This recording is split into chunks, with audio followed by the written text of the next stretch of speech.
A classic English garden bench like this can help you enjoy your favorite yard and garden spaces even more.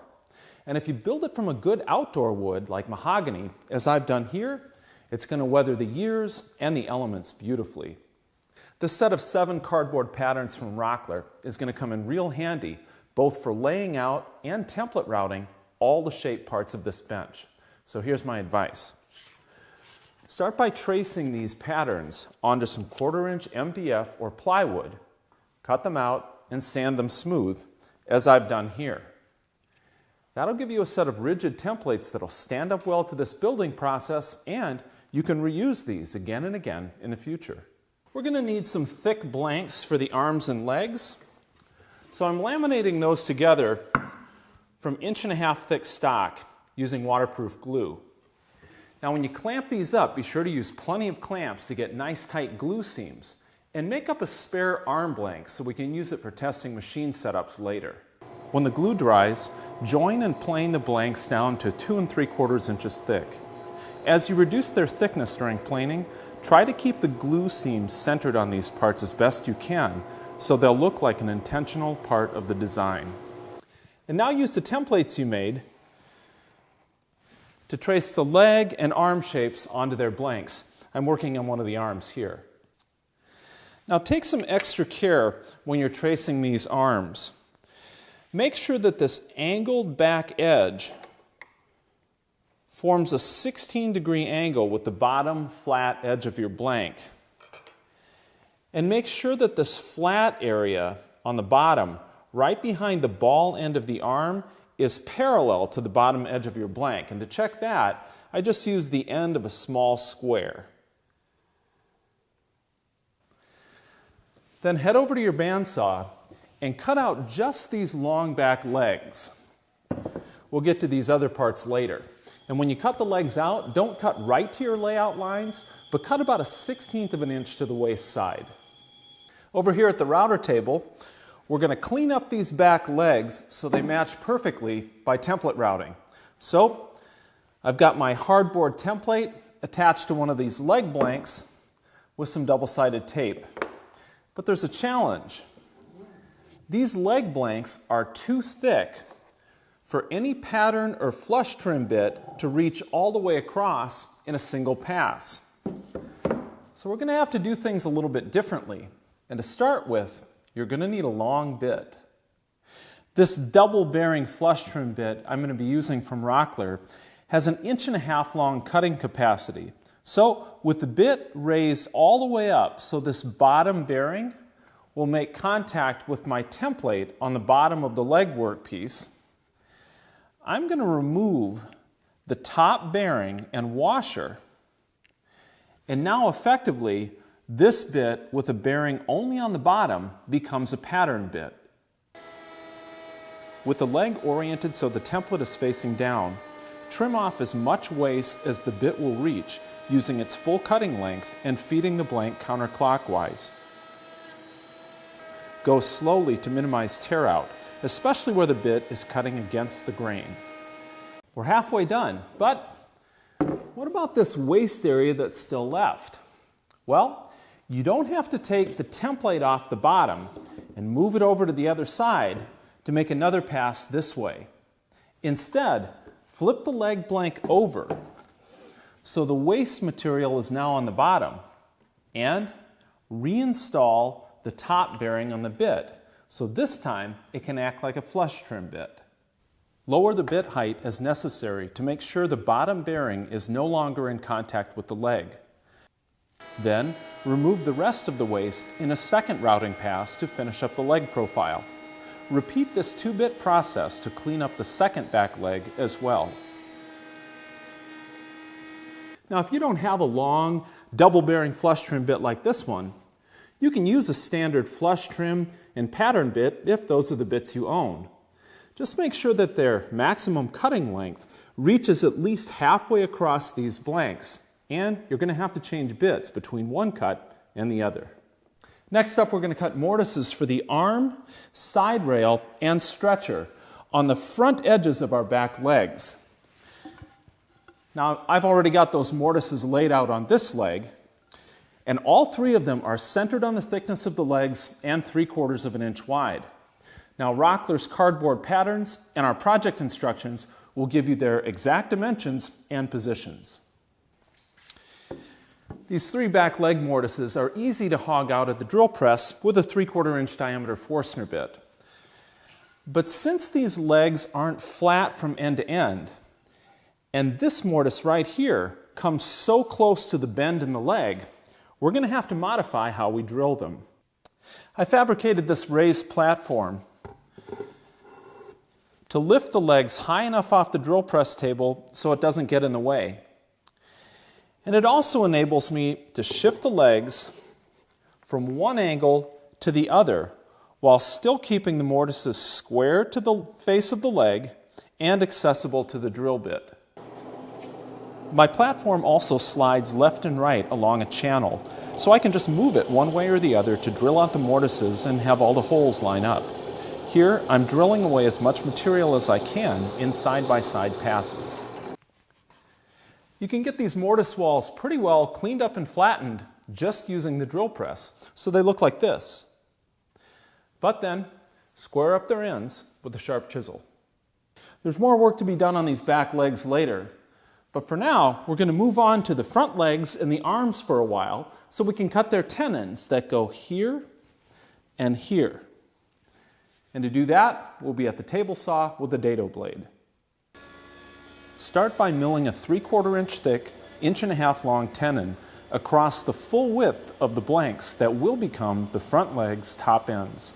For now, just make the long cheek and shoulder cuts on each face, backing up these cuts with your miter gauge. When those are done, miter cut the back ends of the arm blanks carefully to 16 degrees. I've got the angled back tenon on one of my arms already cut, so I can explain to you how to navigate these cuts on your table saw. Now, to make them safely and accurately, we're going to index the back end of the arm work pieces directly off of the rip fence. Now, that's a safe procedure to do because we're not going to be creating any offcuts producing these tenons. We also need to swivel the miter gauge 16 degrees off of 90, or 74 degrees, and that'll enable me to cut one side of the cheeks and shoulders for each tenon. But this setting won't let me cut the other side of the tenon. So to do that, I have to swivel my miter gauge to 16 degrees in the opposite direction from 90. Then I can flip my workpiece over and cut the other cheeks and shoulders of the tenon that way. What's important when you're making these cuts is to not change the position of the rip fence, because that is what's going to keep the shoulders of the tenon aligned across the workpiece. These are definitely cuts that make good sense to practice on your test arm first, so you're comfortable with this setup. Over here at the bandsaw, I'm completing the front leg and arm tenons by trimming their short shoulders and cheeks. And while you're at it, go ahead and rough cut the front legs to shape. You can also rough cut the bottom edge of the arm to shape now too. Now this is where the mortise for the front legs will eventually go. But leave the top of your arm blanks flat and uncut for now. You'll see why shortly. Template route the front legs to final shape using the same two-step method as you did for the back legs. When those are done, template route just the bottom cut edges of the arms too. Now that we've got these front legs shaped, we can go ahead and cut some mortises into them. So along their back edge, lay out one mortise for the side rail and one mortise for the stretcher. Rockler's cardboard pattern and our project instructions will give you their dimensions and locations. Now bore these mortises 1.5 inches deep at the drill press and chisel them flat and square. Wrap up the other mortises in the legs now too. On the back legs, you need a mortise for the crest rail and a mortise for the back rail. And on the front legs, you need a mortise for the front rail. Be very careful when you're marking and drilling these mortises, because this is where the legs become left and right specific. So mark each leg to keep its orientation on the project clear. The rest of the bench's rails and stretchers for the framework are all made from 1 3/8 thick stock, so make up blanks for those parts now. Here at the table saw, I'm cutting tenons on the ends of the side rails and stretchers with a wide dado blade. They're all 3/4 of an inch thick and 1.5 inches long.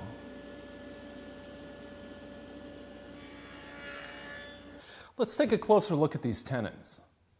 The tenons on the ends of these stretchers are 1.5 inches wide and centered. But they're not the same on the ends of the side rails. The front tenons are 2 1/8 inches wide, and the back tenons are 2 inches wide, and they're offset. So be careful when you're laying out these end cheeks and shoulders. Rockler's cardboard pattern and our project plans will make this information clear. Adjust the sizes of the side rail and stretcher tenons as needed so they fit their mortises in the legs. Then put the legs, side rails, and stretchers together without glue to form 2 side assemblies. With these parts dry fitted, we still need to cut the front leg mortises into the bottom flat areas of the arms right here. And the best way to find the exact location for those mortises is to mark directly off the front leg tenons. Now drill these centered 1.5 inch deep mortises in the arms and chisel them square. Then install the arms on the side assemblies to make sure these joints fit together correctly. Well, that looks pretty good. These side assemblies are just about ready for glue up, but there's still a few more steps we need to take care of before we can do that. First, these side rails have a curved top profile to them to make the seat more comfortable. So use your Rockler pattern to draw that shape, rough cut it, and template route it to final shape. And while you're at it, rough cut and template route the tops of the arms too. I've skipped ahead a few steps and glued my side assemblies together so I can point out a few things before you do yours. First of all, ease all 4 edges of the stretchers and the bottom 2 edges of the side rails with a 1/4 inch radius roundover bit. Then sand all the loose parts smooth. It's much easier to do that now than after everything is glued together. After that, glue up the side assemblies.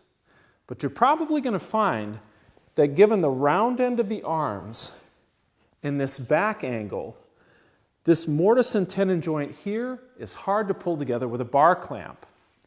But a strap clamp like this works much better for this application. When the glue joint's dry, scrape, plane, or sand any mismatched joints flush. Mark the outside faces of each mortise and tenon joint for a single 2-inch screw that will pin them together permanently. Drill counterbore pilot holes and drive the screws into them. Then fill the counterbores with tapered wood plugs made from scraps of the project wood. Now I'm going to chamfer the bottom ends of the legs to keep this end grain from splintering as the bench gets moved around. Then I'm going to round over all the sharp edges, and I'm going to file and sand these inside corners to create nice transitions between the roundovers. That does it for the side assemblies, so now we can move on to the backrest, starting with this shaped crest rail on top. It requires tenons on the ends of the blank, and here's how I go about doing that. This crest rail blank is just too long and heavy to guide safely over a table saw. So to cut the 1.5 inch long tenons on the ends, I'm going to use a plunge router and a short piloted mortising bit. And to guide the router, I'm going to use this simple jig. It just wraps around the workpiece like a collar. The jig allows me to cut the tenon straight, square, and as long as I want it. By shifting the jig back a little at a time, clamping it in place, and making repeated shallow passes. The bit's bearing follows the jig's edges to cut the tenon shoulders. Aside from its ability to let you route tenons on really long workpieces, the other thing I really like about this jig is that it lines up the long shoulders of these tenons exactly because the jig does that automatically. Now trace the curved crest rail template onto the ends of the blank and carefully bandsaw just the bottom concave edge of the rail to shape. This is the edge that will receive the back slats. Then, template route this inner edge to clean it up. Here I've just laid out these 12 half-inch wide back slat mortises on the crest rail. The mortises are spaced 2 inches apart, and the center of the layout is actually a space and not a mortise. So start here and work your way out from there when you're doing the layout. I actually use this little scrap block.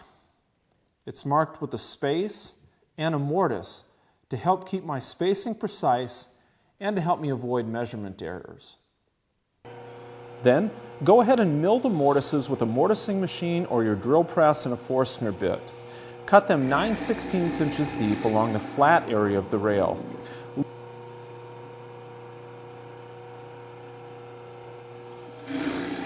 Leave your depth setting the same when cutting the 2 outermost mortises in the curved areas of the rails. This will make them deep enough to use the same length of slats as the rest of the back slat assembly. Go ahead and finish up the crest rail profile by sawing and template routing these top curves to final shape. Then finish up with a handsaw to make these short cheek and shoulder cuts that bring the tenons to their final width.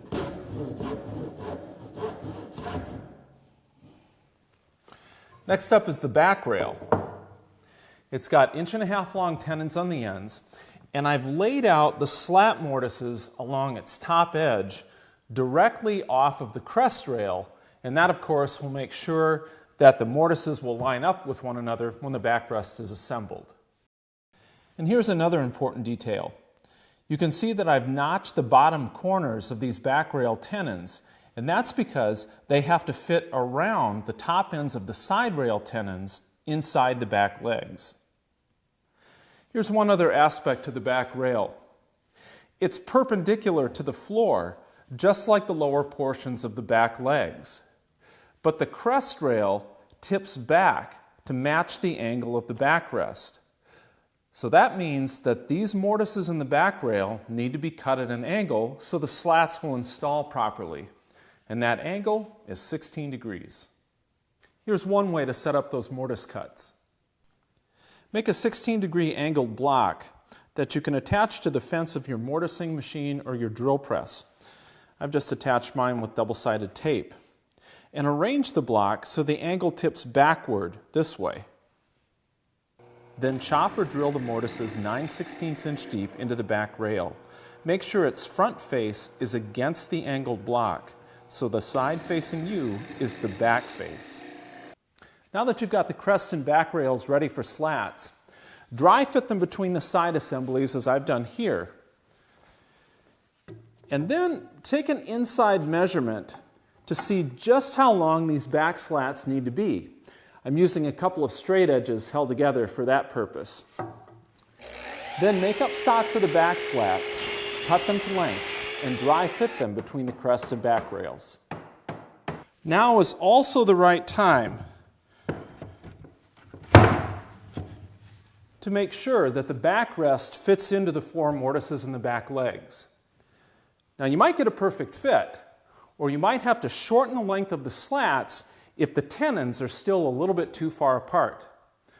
But now I know that mine fits, so I'm going to chamfer the ends of my back slats to make the backrest even easier to put together for final assembly. Wrap up work on the backrest for now by easing the long edges of the crest and back rails with 1/4 inch radius roundovers. Finish sand the rails and slats and break the sharp edges of the slats with a sanding block. You've already seen how to make the crest rail, so making this front rail is really no different. Start by cutting tenons across the full width of the front rail blank, then rough cut and template route these curves on the ends and finish up by trimming the tenons to final width. There's just one difference. The tops of these tenons need to be notched to fit around the bottoms of the side rail tenons. We're going to make this middle rail next. It attaches to the front rail with a tenon that fits into a mortise up under here. And the mortise runs perpendicular to the front rail. And to cut that mortise, I'm going to use another shop-made jig to keep my router tracking straight and square across the front rail. It's got a slot in it that fits a 1-inch outside diameter guide collar in my router, and I'm going to use a 3/4 inch straight bit to make the cut. Route this mortise a 1/4 inch deep in several passes. Once it's routed, chisel the ends square, then raise a tenon on the front end of the middle rail workpiece to fit the mortise.